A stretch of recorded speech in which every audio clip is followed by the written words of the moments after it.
Good morning, and thank you for joining me on the path to liberty. I'm Michael Bolden with the 10th Amendment Center, and this is the show for Monday, October 16th, 2023. And today I've got an important kind of introductory episode on nullification, where I'm going to go through 6 core principles to help us understand what nullification is, what needs to be done, what it's all about. And I want to just get right to it with point number 1, core principle number 1. Power is not to the people. We've all heard that whole phrase, power to the people, but it's actually the other way around. Power from the people, if we're thinking about the constitutional system and liberty. Hear from George Mason in April of 1775. He put it this way: in all our associations, in all our agreements, let us never lose sight of this fundamental maxim, that all power was originally lodged in and consequently is derived from the people. We should wear it as a breastplate and buckle it on as our armor. And we have a lot of other examples of very similar phrases like this, but I thought George Mason's was really one good one to start with. Robert Livingston, the chancellor in the New York Ratifying Convention, also pointed out that all power is derived from the people.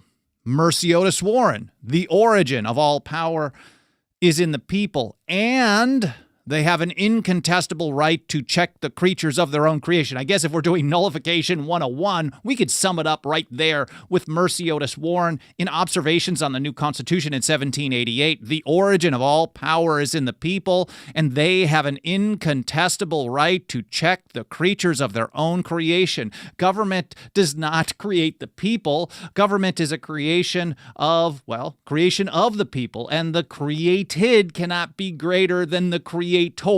And that's how Mercy Otis Warren summed it up. Now, we get into a lot more detail on this in a free ebook that was put together over many years. I don't know who even credited as the author, but Mike Meharry and I have spent many years doing this kind of work. 10th Amendment, power from the people. And that's an essential kind of flipping the switch of how people are usually just asking for power to be given to them by government. And that's the wrong mentality. We have to act like we already have the power. Well, that's a whole nother story. That's another episode. But I will link to this. Alan Mosley puts together the blog posts on these, and he will get that organized, and we'll have this free ebook that you can download, 10th Amendment, Power from the People. It's 60 pages and 6 chapters, and pretty awesome. So number 1, power comes from the people, not the other way around. And number 2, this ties in very closely. Governments are a creation of those people. And Thomas Paine put it this way in Rights of Man, Part 1, a constitution is a thing antecedent to government, and a government is only the creature of a constitution. A constitution is not the act of a government, but of a people constituting a government. And that's Thomas Paine in Rights of Man. And that's why Lighthorse Harry Lee put it this way in the Virginia Ratifying Convention: all power is in the people, tying these 2 principles together. All power is in the people, and the rulers have no powers but what are enumerated in that paper. This idea of delegated and reserved powers comes from the notion that power flows from the people. And if the government is acting as their agent and can only do the stuff that the people have told them that it was okay to do, not the other way around. Most people treat it completely the other way around. If you want a little bit more detailed version of this, John Jay sums up the nature of the Constitution here in April of 1788. He said, the Constitution only serves to point out that part of the people's business which they think proper by it to refer to the management of the persons therein designated.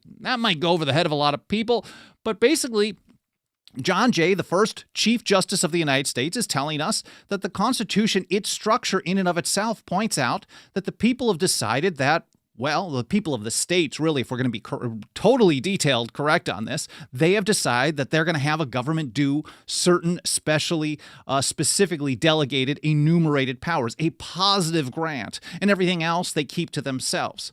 And Thomas Jefferson thought this was so important that he considered that view of the Constitution as the foundation of the entire system. And that's how he put it in his opinion on the constitutionality of a national bank in 1791, of course, opposing Alexander Hamilton's First National Bank that unfortunately President Washington signed over the objections of Thomas Jefferson, Edmund Randolph, and James Madison.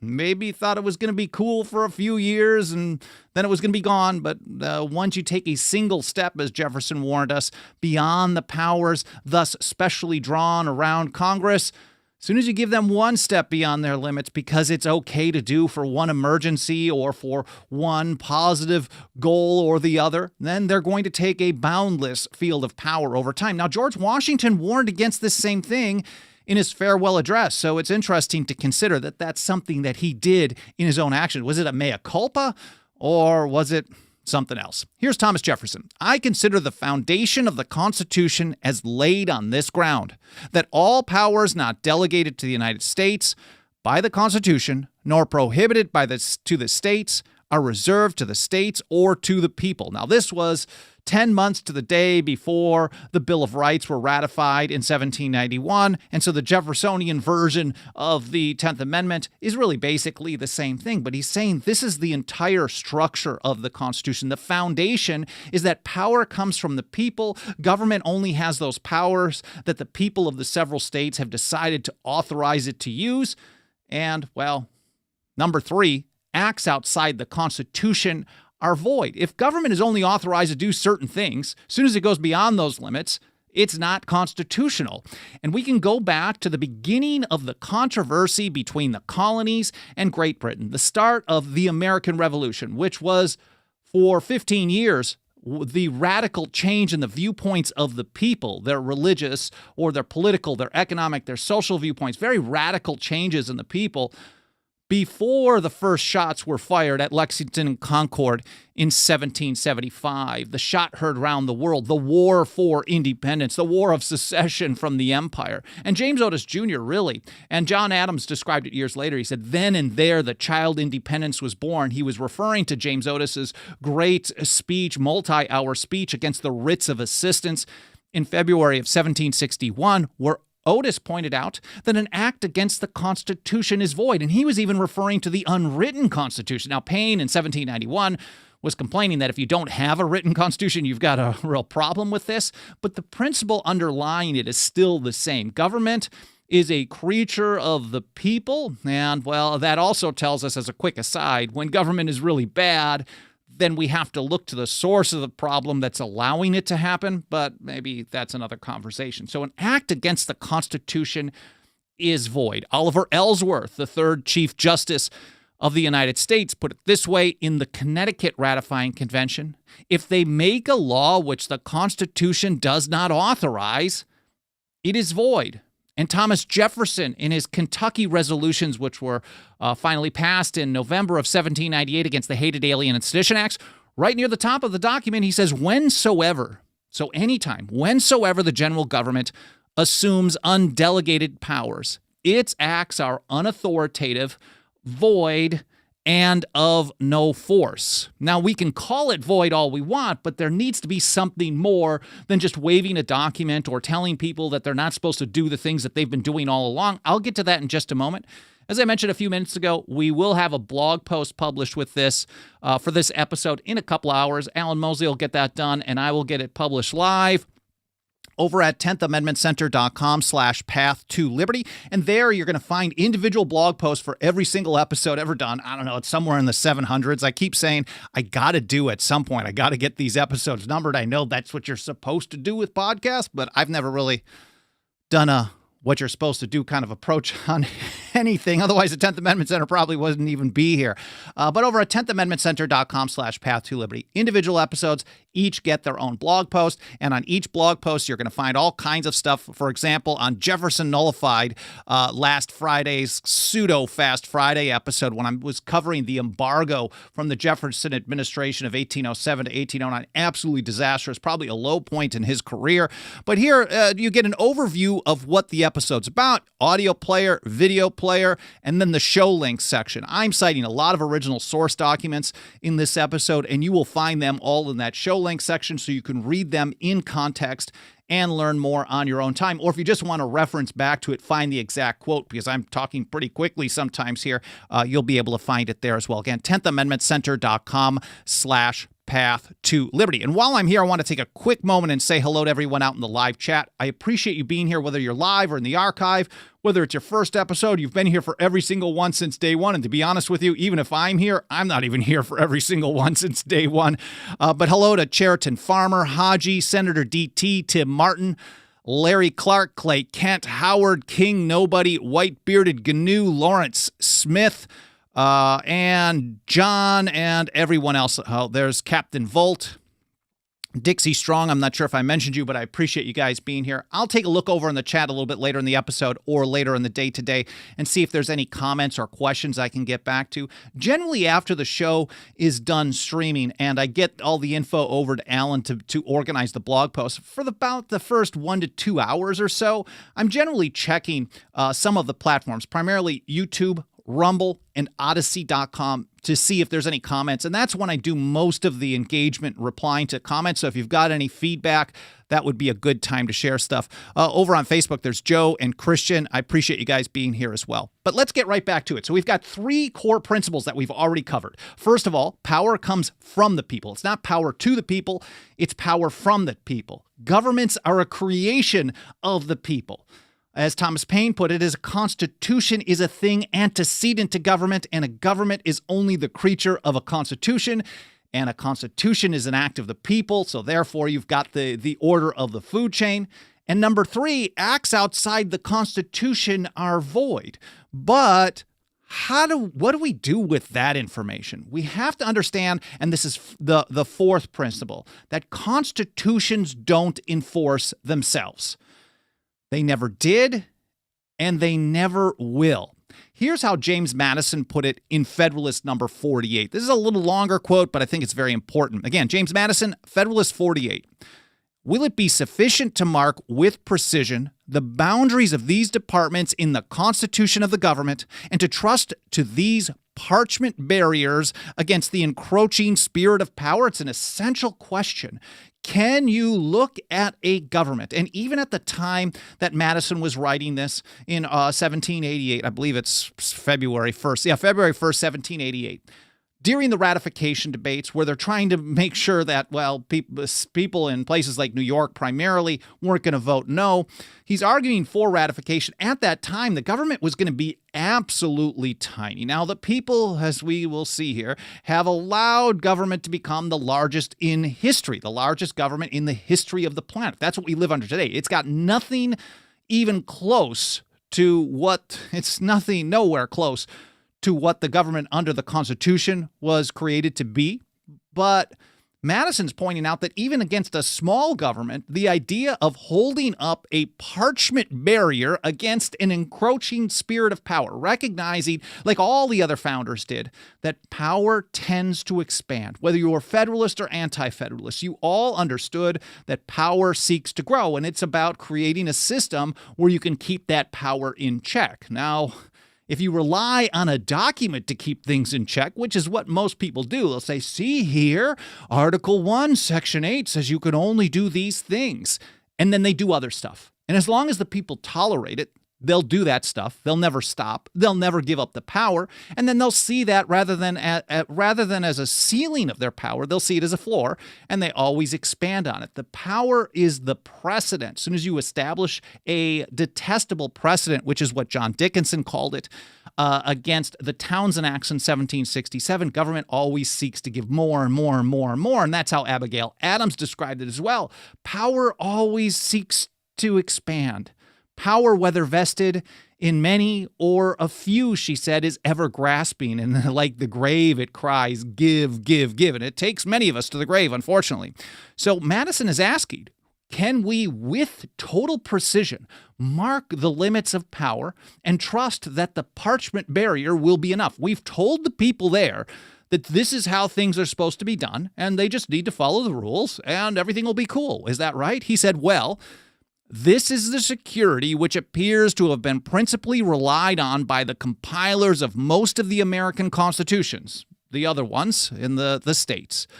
But experience assures us that the efficacy of the provision has been greatly overrated, and that some more adequate defense is indispensably necessary for the more feeble against the more powerful, members of the government. People with government power and who are aggressive about using that power will kind of railroad and just basically run over anybody who is being weak about it.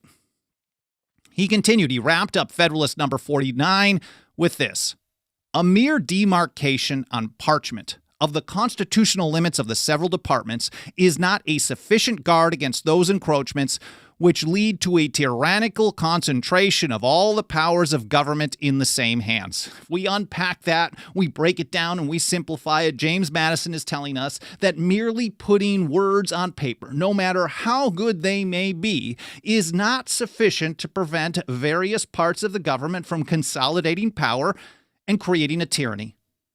Now, this should be obvious, but so many people want us to believe that the problem we face today is the Constitution itself, and that you either have to fix it or get rid of it, and then things will be better, or a new version of it, whatever it may be. But this ignores the fact that if you rely on government to limit its own power, if you rely on government to follow the rules given to it, government will always just blast right through them as long as the people allow it. And that's how not Sherman yet, John Dickinson, in Fabius number 4, which I'll cite again here in a few minutes, he put it this way: a good constitution promotes, but not always produces, a good administration. Dickinson was famous. He was known as the penman of the American Revolution for his letters from a farmer in Pennsylvania in 1767. He is also, we could call him, I don't think most people really do this, we could call him the father of the Articles of Confederation. We look at people like James Madison as the father of the Constitution, rightly or wrongly, but John Dickinson was really the main guy who was pushing forward in the drafting. There was a group of people, but Dickinson is really one of the lead guys, if not the lead guy, in organizing the Articles of Confederation. Here he is saying, in support of ratifying the Constitution for the United States a few years later, he's saying, no matter how good you do things, ultimately, a good constitution, a perfect constitution, can only promote a good administration, but it doesn't guarantee it. There's something else that's needed. Roger Sherman described it like this in November of 1787. No Bill of Rights. This was an argument between Federalists. Sherman was on that end of the spectrum, and Anti-Federalists over the Bill of Rights or a proposed Bill of Rights. In late 1787, a lot of the Anti-Federalists were saying, we can't ratify this. We can't support this unless we have a Bill of Rights. You could break up the Anti-Federalist opposition to ratification to various things. Most of it was against ratification as it now stands. This is the phrase that many used. There was a small number of them who were against ratification no matter what. They thought everything was cool. Well, even in those situations, I don't think they thought everything was cool. They wanted to see amendments to the Articles of Confederation rather than an entirely new system. But a vast majority of the opposition was basically, we just want to see things done differently, primarily a Bill of Rights, maybe a bunch more amendments. Patrick Henry, of course, led the charge on this. We ended up with a Bill of Rights. Richard Henry Lee led the charge on this as well. Now, Richard Henry Lee and Patrick Henry, once they saw what was proposed and being sent to the states, they weren't happy. They didn't think it was sufficient, but that's another discussion. Maybe I'll cover that debate for Bill of Rights Day this year. But here's Roger Sherman taking the side that, well, no matter what kind of limitations you give to government regarding a Bill of Rights, you can't rely on the words on paper to do the job. He said, no Bill of Rights ever yet bound the supreme power longer than the honeymoon of a new married couple, unless the rulers were interested in preserving the rights. Now, he's making the case for getting the right people in office, and I don't think that's actually been a very good strategy. But he's also recognizing at the same time here that no matter how good the words on paper may be, if the people in power are not good people, they're going to try to violate it. Even if you have the most restrictive constitution, people with power will always try to expand their power. This is just an issue with human nature. We're very flawed creatures, and this is what's happened all through history. St. George Tucker told us that all governments have a tendency towards an increase in power. Not some, not just the ones run by the bad guys, but all governments all through history. If you don't acknowledge this, you're missing a very important point. So constitutions don't enforce themselves, never did, and never will. And that's point number 4 in understanding the core principles underlying nullification. And number 5, we've got 2 more. Number 5, government doesn't have the final say over itself. If government is a creature, if is the created, and the people are the creator, government cannot have the final say over itself because that would be an absurdity. And here's how James Wilson put it in the Pennsylvania Ratifying Convention. The truth is that in our governments, the supreme, absolute, and uncontrollable power remains in the people. And if you see the image that's up on the screen, I highlighted when making this meme the word remains. And I'm not sure if Wilson really emphasized that or if in the ratification debates text that they highlighted it. But I thought that was an important point because Wilson he's a big government guy of the time. Now, in comparison to today, not even close.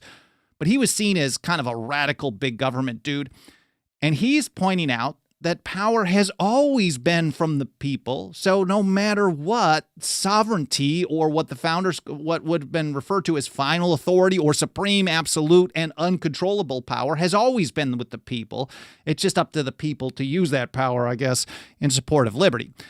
Wilson put it this way, he continued. As our constitutions are superior to our legislatures, so the people are superior to our constitutions. Indeed, the superiority in this last instance is much greater, for the people possess over our constitutions control in act as well as in right. We can look at the Declaration of Independence for this principle as well. And Jefferson, he was very clear that in the Declaration of Independence, he wasn't trying to break new ground. He was trying to put together, for the time, the expression of the American mind, the generally understood view of things. And if the people have a right to alter or abolish, that means the people are at the top of the food chain. And that's exactly what James Wilson is telling us. James Wilson told us that the people are the top of the food chain. In our governments, the supreme, absolute, and uncontrollable power remains in the people. As our constitutions are superior to our legislatures, so the people are superior to our constitutions. And that superiority, James Wilson told us, really extends all across the board because they control in action and in right to do whatever they ultimately please. Now, that doesn't mean it's always going to be a good thing, because if the people aren't on board with liberty, they create all kinds of really bad stuff. They support bad people in power. They beg for government to do all kinds of nasty stuff to control other people. Of course, they never want to be controlled themselves. They just want to use the tool of the largest government in history to control everyone else. Thomas Jefferson put it this way again: government does not have the final say over itself. And that's what he had to say in the Kentucky Resolutions of 1798. He said the government created by this compact was not made the exclusive or final judge of the extent of the powers delegated to itself, since that would have made its discretion and not the Constitution the measure of its powers. And James Madison, Federalist 49, again, very similar approach. James Madison, government doesn't have the final say over itself. He summed it up like this: as the people are the only legitimate fountain of power, and it is from them that the constitutional charter under which the several branches of government hold their power is derived, it seems strictly consonant to the Republican theory to recur to the same original authority, not only whenever it may be necessary to enlarge, diminish, or new model the powers of the government, but also whenever any one of the departments may commit encroachments on the chartered authorities of the others. So Madison is summing up so many of these other principles. James Madison, Federalist 49, tells us that power comes from the people. Governments are a creation of the people. And he's also connecting not only the view of alter or abolish from the Declaration of Independence, but it's up to the people to keep things in check when any part of the government commits encroachments on power of any of the other parts. So whether it's the executive branch encroaching on the legislative branch, or the legislative branch, judicial, executive, or on the powers reserved to the states or to the people.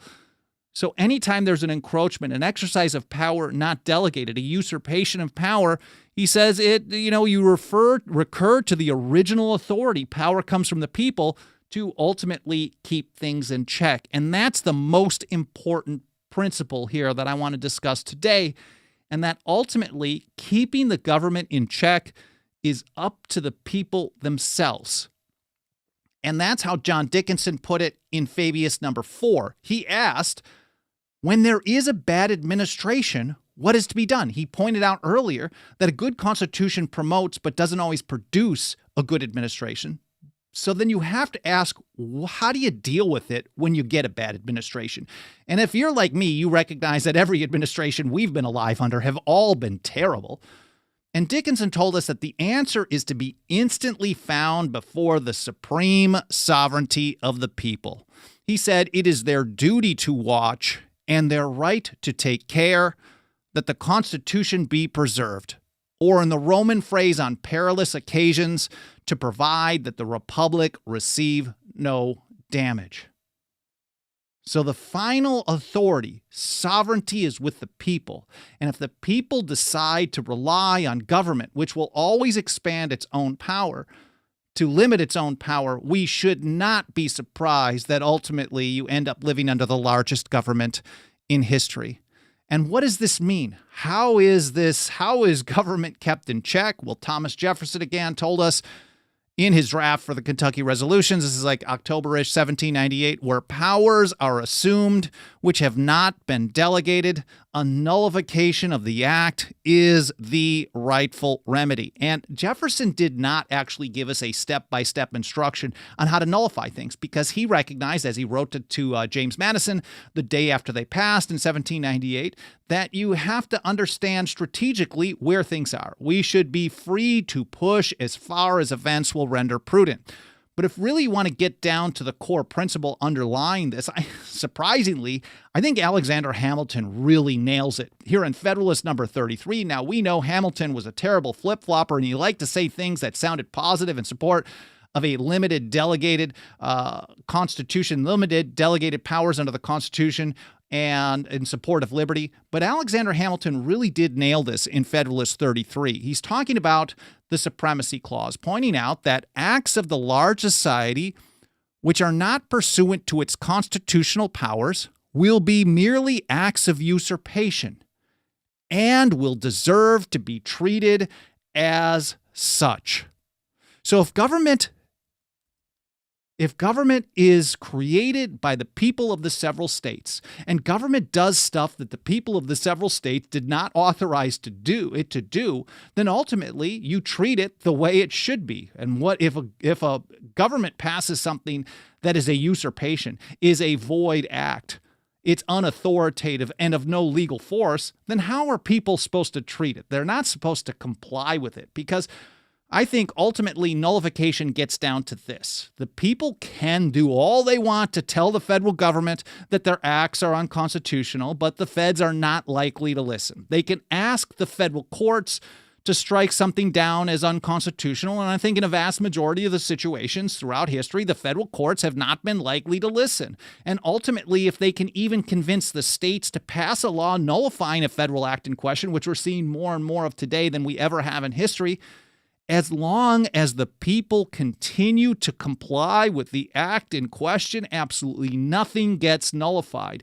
You can say, a state that you live in can say that every act that the federal government has passed in the last 50 years are null and void and of no effect. But if the people comply, nothing gets nullified. And George Washington summed it up like this. This is in 1783. In his circular to the states, he said, "At this auspicious period, the United States came into existence as a nation, and if their citizens should not be completely free and happy, the fault will be entirely their own." So ultimately, if the people want to be free, They have to take responsibility for their own freedom instead of hoping that people with power will ride on a white horse and force everyone to be free for them. And it means a lot more hard work to get it done. But James Otis Jr., I think, had the best summary of what nullification is all about. He said, so long as people will submit to arbitrary measures, so long will they find masters. Well, I hope you guys found this interesting. I hope it was educational. More important than anything, I hope you learned something. There is absolutely nothing that helps us get this kind of essential foundational information out to more and more people every single day, more than the financial faith and support of our members. You can join us for as little as $2 a month over at 10thamendmentcenter.com/members. If you got a couple of bucks of that dirty government fiat, which they continually depreciate, they're destroying your purchasing power. It makes it more difficult for you to be able to spend time, pushing back against them. Spend time with your family, your loved ones, your friends, doing things that are more positive for the world because you have to spend so much more time earning to buy the daily stuff that they're causing to be more expensive. But that's a side note. Anyways, if you got a couple of bucks of that dirty government fiat, you can join us today for as little as $2 a month. Again, 10thamendmentcenter.com/members. And while I'm here, I want to say a quick thank you, a very huge thank you to a handful of people who have joined us as members lately. There's Benjamin in Massachusetts, JW in Oklahoma, Kendra in South Carolina, Robert in California, and Francesca in Utah. I'm really, really grateful. I see a bunch of people out there who are also members out in the live chat. I'm very grateful. I'm not going to dox anybody. I really appreciate your support. Don't feel any pressure to join us. Again, we'll continue doing this. We've got hundreds of episodes, 10,000 plus articles and blogs over on our website, and we're getting close to wrapping up our latest nullification, State of the Nullification Movement Report, which is going to be 250, 270 pages.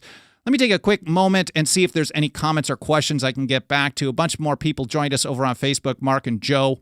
Appreciate you guys being here. Clay Kent says, awesome as usual. Howard says, it's much harder when you live in Yankee land. I think, well, depending on how you define that, and I think Brian McClanahan has often referred to that as a mentality. You can be a Yankee, in other words, support centralized power and you can be that anywhere, no matter where you live. Senator DT, the meetings of the minds of the compact are the final say. Yes, so the people of the several states have the final say over whether or not their constitution has been violated. And James Madison pointed this out in his report of 1800, also discussing the Virginia resolutions of 1798, pointing out that all three branches of the federal government are part of the federal government. And again, to rely on the federal government to limit the powers of the federal government isn't just absurd. It has really had very, very bad results. And if you want to keep the government in check, ultimately it has to be the people doing it when government refuses to do so, which for us, it's absolutely constant. Some people are asking for pitchforks and torches. Scrolling through. Scary to think how authoritarian current society would write the Constitution. I think that's an important point from Joe over on Facebook. I know a lot of people want to change things around in the Constitution, and maybe there are things that need to be changed. For example, the term general welfare. Thomas Jefferson, when he saw Benjamin Franklin's first proposal for the Articles of Confederation in 1775, he wrote some notes in the margins on it, and he did not like the term general welfare. He thought that you should never have such indefinite or not clearly defined terms. Now, in law, it's very clearly defined. So is necessary and proper, which references the legal doctrine that the founders specifically understood of principles and incidents. But many of the anti-federalists, and Jefferson was not one, but many of the anti-federalists pointed out that even if you can explain the legal meaning of some of these terms, if the average people don't understand them, people in power will use that to their advantage, and they will use the most expansive version of those types of phrases. So I can understand how some people might want to actually make some changes to the Constitution, but if you think about it, man, the vast majority of people have no clue what the founding document is all about. Its basis, the reason for all of its stuff. I can only imagine the kind of stuff that would be passed in the name of limiting power on one side and expanding power on another. It's not something that I think is a great idea right now. If not, but I mean, I think it's kind of like a final nail in the coffin. If there was enough people to actually resist and nullify a various federal program, then you hammer it close and you put it in words on paper, and then it makes it a little bit easier to do that. I'm getting into a whole nother episode on that. I just thought that was an interesting point from Joe over on Facebook, and I appreciate it because most people today, right, left, and center, are very authoritarian. They don't like being bothered in the things that they think that they can do, but they have no problem trying to control the actions of others on other issues. And I think that's bad stuff. Can states nullify unconstitutional federal law? States can nullify anything, really. And it depends on the strategy being used. Now, if the states just say, we're not going to participate in this, we're not going to help you enforce this, this is not nullification in a John C. Calhoun approach. It's literally just saying, we're taking a hands-off approach.